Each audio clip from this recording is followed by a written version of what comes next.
Welcome back. In this tutorial, I will show you how to use the information provided in the work breakdown structure and use it to create a network diagram. Once we have our work breakdown structure, we can see the major deliverables or summary tasks such as performance requirements, software, hardware, and prototype, as well as the work packages that each of those summary tasks consist of, such as interviewing the users and defining the requirements. It's these work packages that consume the resources, so we'll be using these to build our network diagram and our overall schedule. Although the work breakdown structure is a great tool, it doesn't tell us how these tasks relate to each other. So the next step is to create this network diagram, and I recommend using the yellow sticky approach to do this.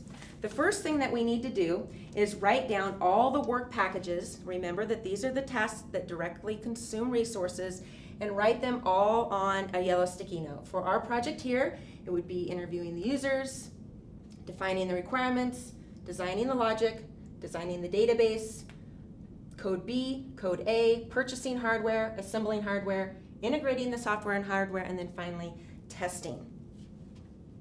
Most people like to start with the final activity first and work their way backwards. So for this project, the final activity would be testing, okay? And before we can start testing, we will need to integrate the software and hardware. And in regard to our software, we will need to assemble it before we can integrate it with hardware. Okay.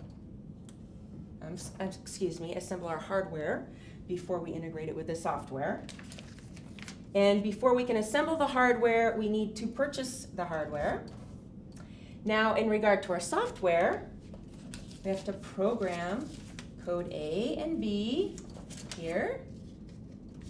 And before we can program code A and code B, we need to design the database.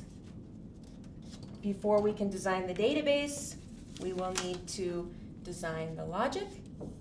And before we can purchase the hardware or design the logic, we need to define the requirements. And before we can do this, we need to interview the users. Now at this point, it's important that we move forward and create those dependencies using arrows. For example, first we're going to interview the users. Once this is complete, we can define the requirements.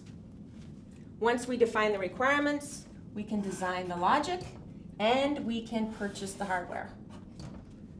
Once we've designed the logic, we can design the database. We can program the code A and code B. Once we're done programming code A and code B, we can integrate the software. We have to purchase the hardware before we can assemble it.